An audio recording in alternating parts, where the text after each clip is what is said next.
प्रणाम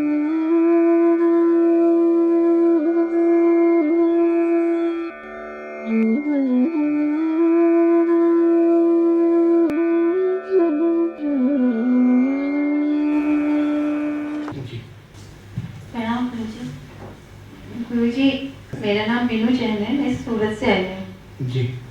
गुरुजी, हमारे जीवन का उद्देश्य है कि अपने स्वरूप में स्थित होना। तो हम ऐसा बार बार भाव करके कि नहीं मैं तो ये शरीर नहीं हूँ, मैं आत्मा हूँ, और मतलब अपने, तो क्या इस भाव में रहकर भी हम ये हो सकता है?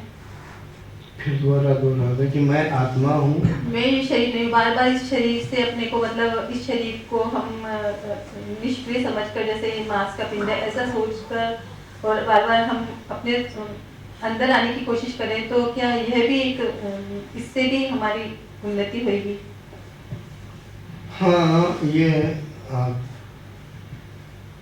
सोच सकती हैं, लेकिन मात्र इतना सोचने मात्र से आप अपने चेतन तत्व यानी स्वरूप में यानी आत्मा में स्थित नहीं हो सकते। उसके लिए लंबी प्रक्रिया से गुजरना होगा, यही अभ्यास करना है।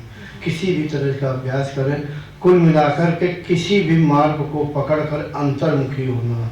अंतर्मुखी तब तक होते जाना है जब तक चित्त को अत्यंत निर्मल नहीं कर देना, यानी कर देना है तब तक नहीं। जब चित्त को अत्यंत निर्मल कर देगा तो जीव जो दूर से बैठा हुआ देख रहा है कि ये मेरी मेरे भोग की वस्तु है, तब उसे नहीं ये चीज दिखेगी, क्योंकि वहाँ पर कुछ है ही नहीं, कर्म तो है ही नहीं, अत्यंत निर्मल हो गया। तो क्या होगा, जीव को चित्त में उसका स्वरूप दिखने लगेगा। जैसे हम सभी को जब दर्पण देखते हैं तो क्या होता है कि दर्पण में जो उसका चेहरा होता है वो दिखने लगता है। इसी तरह से जीव को भी उसका चेहरा दिखने लगा, तो वो उसे अपनी याद आ जाती है। एक दूसरे मान से समझाने का तरीका होता है, तो फिर वो उसकी जो आसक्ति चित्त पर होती, जो भोग की वस्तु जो कि अभी बताया, फिर वो दिमाग से क्या वो निकल जाती, धीरे धीरे छूट जाती, क्योंकि भोगने के लिए उसके लिए कुछ रह ही नहीं गया। भोगते क्या है, कर्मों को भोगता है।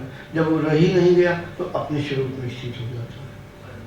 यानी जीव है, जीवात्मा परमात्मा से मिल जाता है या आत्मा में स्थित हो जाता है, या उस समय समाधि में आ जाए, मतलब प्रैक्टिकल में आ जाए, जो मेरा मार्ग है। अब दूसरों के मार्ग से नहीं जाता। निरुद्धावस्था, निरुद्धावस्था में क्या होता है, सारी वृत्तियाँ निरुद्ध हो जाती हैं।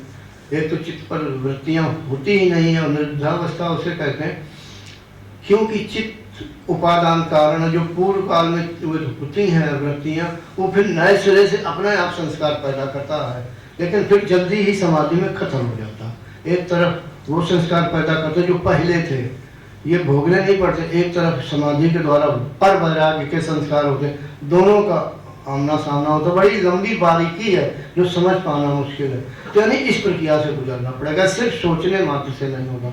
लंबी समाधि लगा करके किसी भी मार्ग को पकड़, लंबी समाधि, कुल मिला के अंतःकरण स्वच्छ करना। समाधि का चाहे भक्ति मार्ग से जाओ, किसी भी मार्ग से जाओ, उसका कोई नहीं है। अपने अंतःकरण को जब पूर्णता शुरू हो जाएगा, तब कहीं जाकर के अपने स्वरूप में स्थित हो, चाहे जिस मार्ग से हो। उसके लिए प्रयास करना पड़ेगा, सिर्फ सोचने से काम नहीं चलेगा। जी।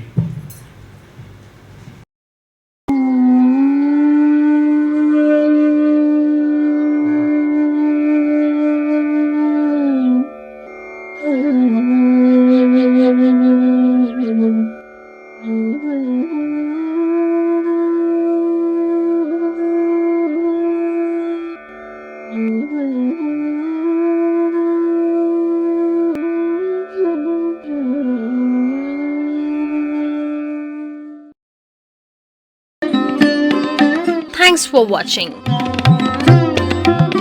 Remember to like, comment and subscribe.